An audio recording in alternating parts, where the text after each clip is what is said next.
We lean to turn in the velodrome. All lines are curved in the velodrome. We pitch and roll, wheels, flesh and bones, total control, and it's ours alone. We lean to turn. That's a track from Dessa's new album, Sound the Bells, which she recorded with the Minnesota Orchestra. Dessa's hit the Billboard charts as a solo artist, a member of the Doomtree collective, and with her contribution to the Hamilton mixtape. She's also got projects ranging from the scientific and experimental to a collaboration with Izzy's Ice Cream, which is all to say that Dessa is a person and an artist who defies categorization.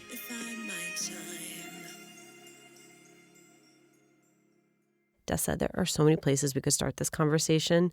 So first, tell me, were you always a person who was firing on like 10 cylinders?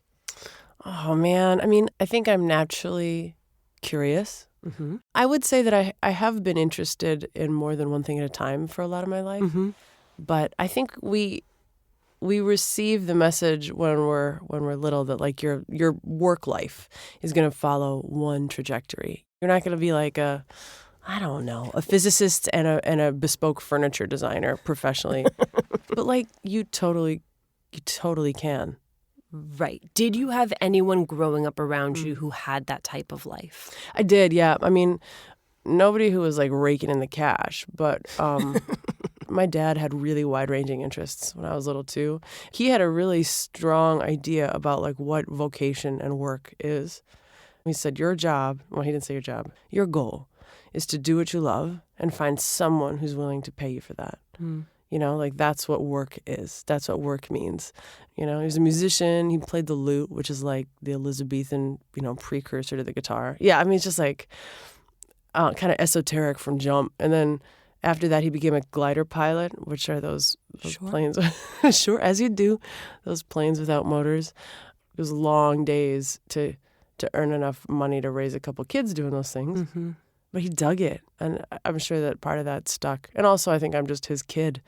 I really want the hours that I spend working to count, not to only finance the hours that I'm not working. Is your mom like that? I would say to some extent, too, yeah. I mean, she maybe naturally, like, had a skill that was more lucrative. She worked for, like, Honeywell and then the St. Paul Police Department, which is in Minnesota. She's a really good communicator. So she did like television reporting stuff and then public relations stuff.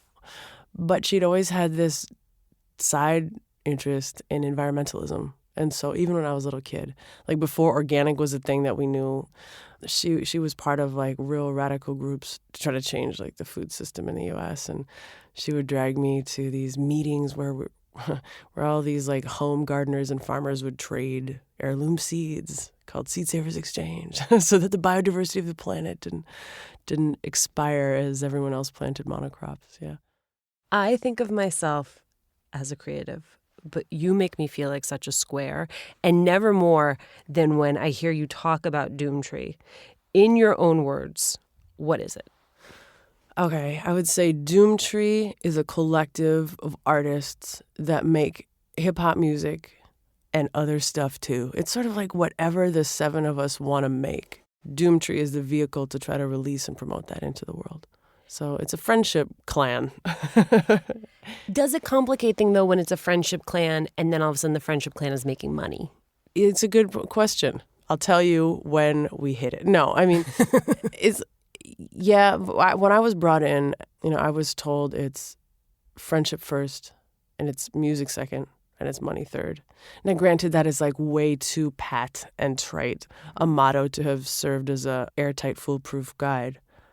But it does mean something. When I first saw Doomtree, before I was a member of the group, there's very much like a kind of a punk ethos. They looked sort of punk rocky, and there was a lot of like bartering goods and services to get the label made. It's like when somebody had new music, it was like, do you know somebody at Kinko's who could be compelled to photocopy our album art if we brought them sandwiches?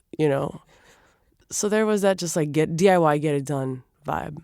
It's just so interesting to watch those performances, which are bombastic and loud and there's like joy to it. And then the contrast of you as a solo artist, which is, as all of my favorite music is, like much moodier. And I mean, do you feel like you're sort of one person with them and another person when you're a solo artist? Or do you see a through line between the two? I think it feels very much like my appetite aesthetically was fed, you know? Like I've always been interested in anger, love, beauty, and sadness, and they're titrated really differently in those two projects. But like Doomtree has some super pretty choruses, and the producer Cecil Otter, who's a member of the group too, he makes some really like beautiful cinematic soaring stuff.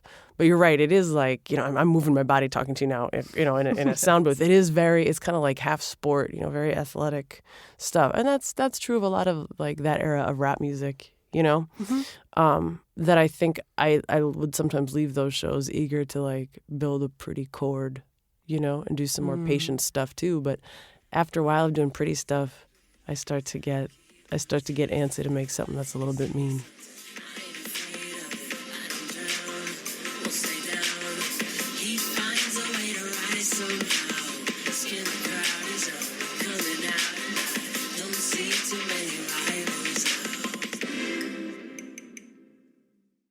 Do you consider yourself indie by choice or by necessity?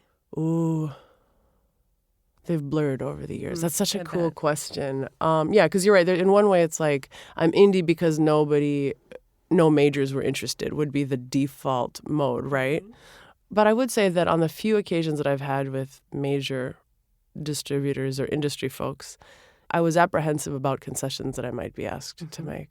Because the labels are like, I need a top 100 hit. Is that it? Yeah, and it's risky. Like taking big risks is not something that people who loan you money want you to do. And getting up on stage with an entire orchestra and recording an album. Even just like, I'm going to do an album in Farsi. Well, I don't know how to do that. But if I were someone who spoke Farsi, like, well, that's not going to get us a radio hit. That's too risky. I don't want you to do that with my money. And, you know, when you get a record deal, essentially what you've got is borrowed money. I would say I don't like have like a middle finger up to every institution. That's not it. But the kind of risks that I've wanted to take, I don't know if they're appetizing to major players. But it's also not like I've had like 18 deals on the table and said no and then stormed off like Joan of Arc and, you know, in a blaze of self-righteousness either. So then how do you make the business of making music work? I would say a lot of revenue streams. Like, I don't know if that's like too nerdy to get into. No, get into it with me. But it's like the way that you actually pay rent. It's almost like there's a lot of tributaries that contribute to the monthly income stream. You know, we're at the end of the year right now. Some of the money that I made playing concerts, you know, so like people at the door drop their $20, $25. And then I also write. So if I were to sell an article to a magazine, that might be part of the monthly earning. There is, of course, like the music and the merch, which is trickier as you'd imagine because like Spotify, you know, has everything for free. So why would people pay for music? Right. So you make the music into an art object. You do some cool design features. You sign it in metallic marker and make an event of the object itself. So some of it's, merch sales. And then I would say like I get enough money from Spotify, you know, every month to pay 80% of my phone bill. So there's a trickle there, but not much. So it's all these things kind of combined that help get it done. You said to Juleka, our executive producer, we're really a T-shirt company masquerading as a record company. I did. So I just came back from tour and I saw Juleka, you know, just a few days ago. And because the music is free, you do learn how to sell a lot of other stuff at the merch booth, you know. So over the course of like my touring history, I've sold T-shirts, tank tops, windbreakers, all those normal soft good, but also like hats, engraved flasks, a bronzed version of a neuroanatomical feature in my own brain, which I had 3D printed. So you do get creative. Like the merch game is key, is clutch. How do you describe your music? Oh, man, whenever possible, I try to avoid doing it. And I just hand somebody, if I can just hand somebody headphones and press play, they'll know if they're going to like it. There's not, you know what I mean? There's not a lot of pitching music you can do. You like it or you don't. But I will say that it's word driven. I think I'm a writer and a lyricist probably first. It is usually some combination of anger and beauty. And I I think for my whole life will be driven by the themes of like connection, communion, and loss. Your mom has said that your music is always so sad. I had finished one record and I sent her like the early mixes. And she said, it's beautiful, but yeah, why is it always so sad? You always make music to bleed out to. And I thought, why do you know that? Yeah, how'd you learn that expression, Mom? Mom? What moms are you hanging out with? Yeah. But that's my favorite genre of music. Mine too. Why do you like it? I think because during those formative years, like the 12, 13, 14, where I think with a few exceptions, you feel sort of alone in the world and feel that the way you see the world is the way only you see it. There were artists at the time who made me feel less that way and made me feel like they were in adulthood and sort of had made it into adulthood, having lived all of these emotions and all of these feelings and had come out whole. Who did you listen to? Tori Amos. Yeah. Ani DeFranco. Yeah.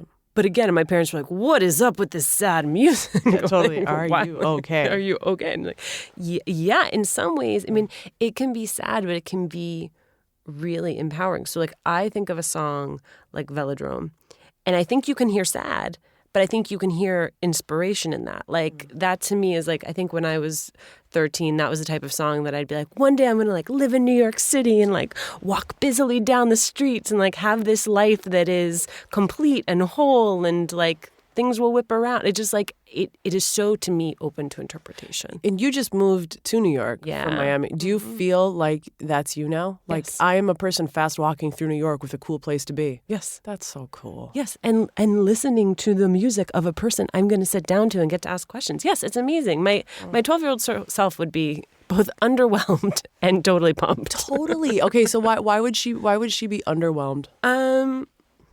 In some ways, my life is so much more domestic than I think my 12-year-old self. I mean, I'm married and I have 2 children. Right? Like, my 12-year-old self would have been like, oh, like, you're a mom? Like, okay. Like, that's not Did your cool. 12-year-old self not think she was going to become a mom? Probably deep down, but like that wasn't the ambition. Okay. I mean, would your 12-year-old self be impressed with this? Both. I think she'd be both. I mean, it depends what moment she cut in on, you know? Right, Like if totally. Right. I mean, the stage moments, I think she'd be like, awesome. You did it. I think for some of the other moments, like that kind of brand of sustained indignation and disappointment in human culture, you know, that you have when you're 14, I think that's right. I think she was right, and I think I got tired. Like, I think that when you are first freshly introduced to the adult world, the fact that you recoil is rational. And then I think we just get used to it. How does your mom being Puerto Rican show up in your life? Oh, I think it's really changed over the years. When I was a kid, like, I don't know, the things that I perceived about my mom that I associated with her Puerto Ricanness was the way she danced. And that was important to her. Like, movement was important to her. And it was really important to her that her children have rhythm. And so my dad once like came home and he found her like forcibly clapping my hands, but like in a really upset and upsetting way, because she was so afraid that if I grew up there, I wouldn't have any rhythm. And so I have to admit, I haven't seen you dance. Did you get the rhythm? I'm okay. I made it. Yeah, I made it out. I made it through. The way that she sometimes would cook, she's a very good cook. And then the way she looked, like, I am white looking or white passing for sure. And my mom is a something, you know, like if I were a marketer, I'd call her a soft ethnic or something. You know, she has kind of ringlets that when she cuts her hair short, make an afro. And I think it was something that I gravitated to. I liked it. I wanted to be more like that. I felt a little bummed that my mom looked Puerto Rican and had a name that can be said in an anglicized way or in a Latin way, in a Spanish way. So it's Sylvia or Silvia, and the same is true of all her cousins. It's Irene or Irene, you know. So they all have these like kind of nicely convertible names, and So no one calls you Dessa. nobody got, except for me, like when I'm drunk and speaking Spanish, which is just humiliating because it sounds so stupid. But it was something that I wanted more of, and then I think, you know, when I started rapping, and people would ask like, well, what's it like to be a white rapper? I felt like there was a card that I could play, sort of like, oh, you haven't done your homework. But now when people ask that, I'm like, first of all, you haven't done your homework. But second, like, that's a question I should answer and take seriously because I maneuver like through the white world. Mm-hmm. And what's the answer? Oh, it's a long one. I mean, and one that I'm still answering. But I do think that, like, some of the money that I make and some of the gigs that I get are because I went to college with somebody. It's like I'm the beneficiary of all of these network connections that I might not be the beneficiary of, right? If I'd grown up in a totally different neighborhood with a different set of parents and ended up in a different public school and then ended up in a different public college, right? My whole network would be different. So when you fast forward 15 years, maybe you don't have those connections that can get you paid and can get you ahead professionally. I think, like a lot of people, you sort of struggle in your own head to try to understand your own life as the product of both luck, skill, and error. And it's really hard to tell how exactly all three of those variables ought to be weighted. Mm-hmm. But I think in the past few years, a lot of us have been asked to consider the luck of our birth, and that's appropriate. I've recently rewatched your TED Talk, Can We Choose to Fall Out of Love? Is it asking too much to ask you to take me back to the relationship that inspired that breakup? Sure. So I joined Doomtree, I think, like in my early 20s, like 21 or 22. Nobody was really counting. But I fell in love with one of the members, and he fell in love with me. And this, I think, was before I was even in the crew. Like, we were dating. And that relationship was big and intense and felt a little bit charmed in some ways that, like, we got to be on stage together. Mm-hmm. It's a big deal. A lot of adrenaline, a lot of, like, love and drama, you know, to be able to, like, pile in a van with all your good friends, all of them dudes. It was, like, a very intense life. I wanted to love this dude. I was as our relationship went sour. I was also, like, pretty mad at that dude.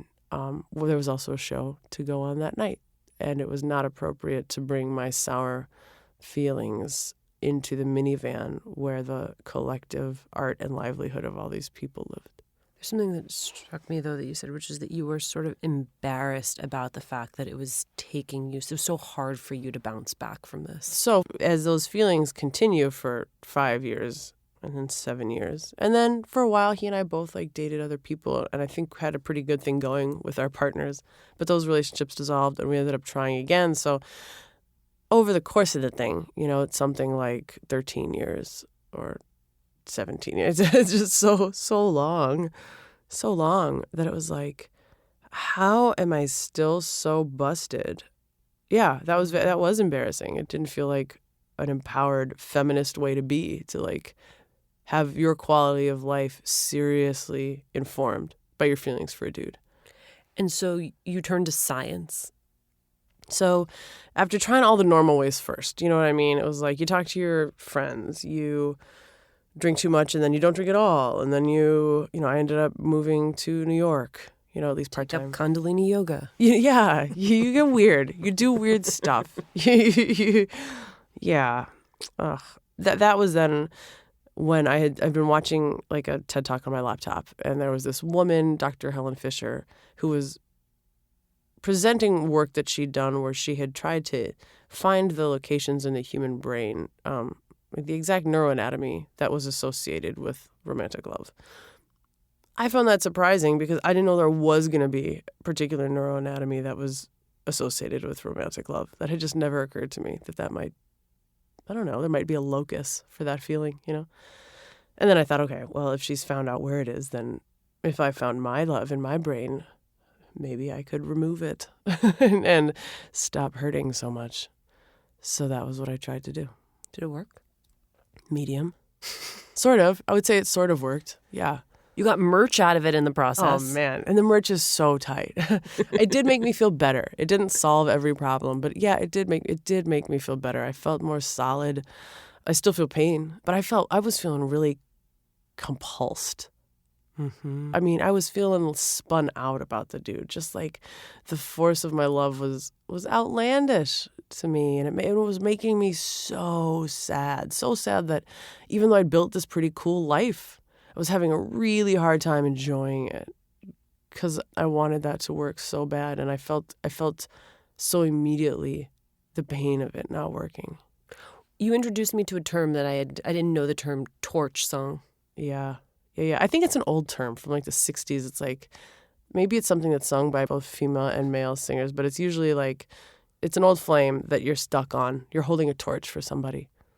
Yeah, and meanwhile, I'm like on the Google being like, is this short for torture? What Yes. Because that sort of became your thing. Yeah, exactly. So I would contribute to songs about all sorts of stuff. But in my solo work, like a good chunk of them were like these kind of spirited, sad, sometimes angry, like, just feeling totally broken by this feeling and housing all of this totally useless love.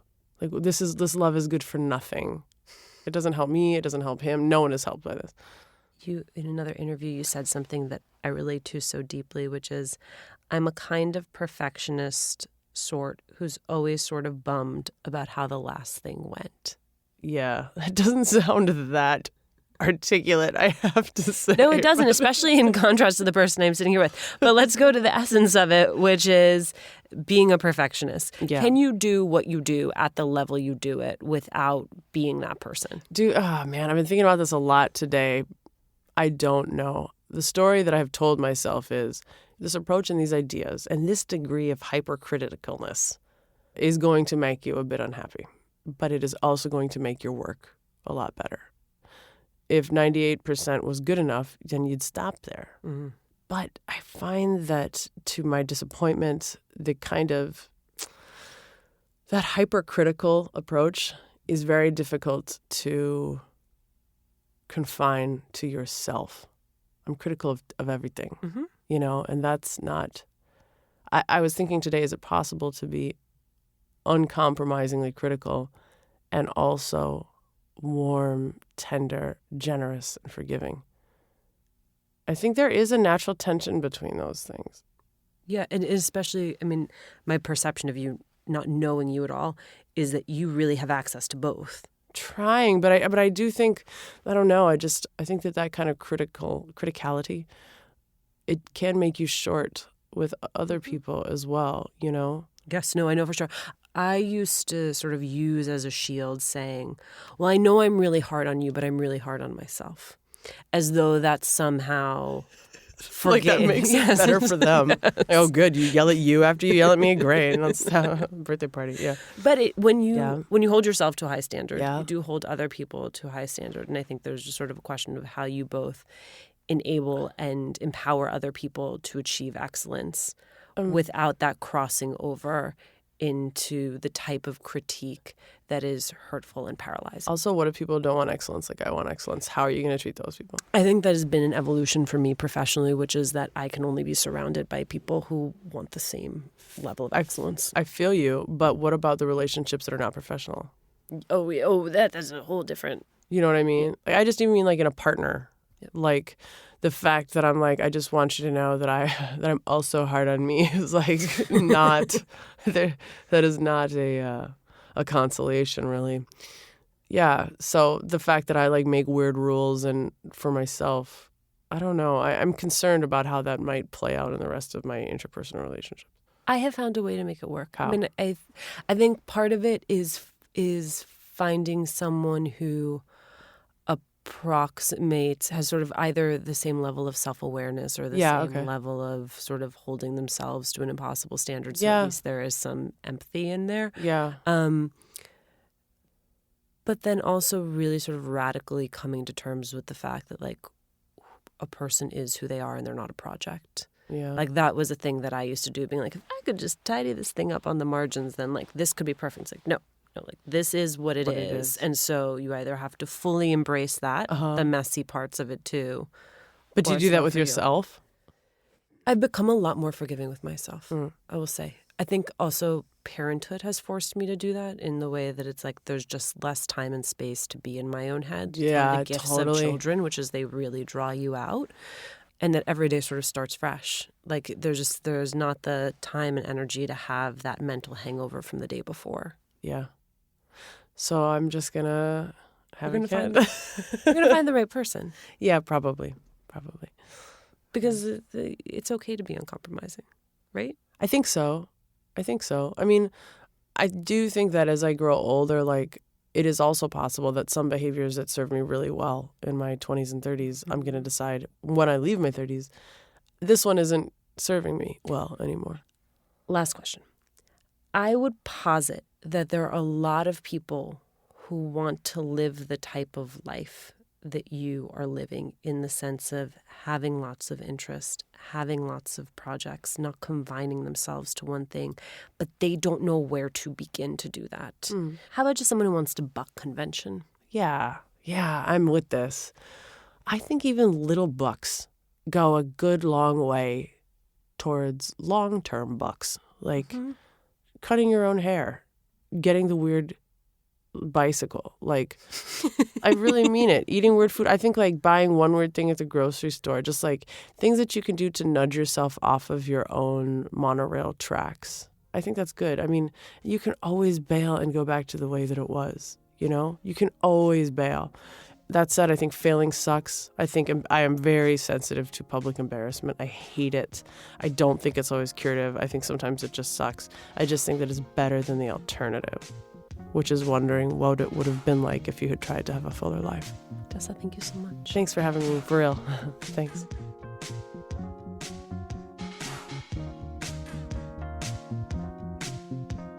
Thanks, as always, for joining us. Latina to Latina is executive produced and owned by Juleka Lantigua Williams and me. Maria Muriel is our producer. Carolina Rodriguez is our sound engineer. Emma Forbes is our assistant producer. We love hearing from you, so email us at hola@latinatolatina.com. And remember to subscribe or follow us on Radio Public, Apple Podcasts, Google Podcasts, Pandora, Spotify, or wherever you're listening. And please leave a review. It's one of the quickest ways to help us grow as a community.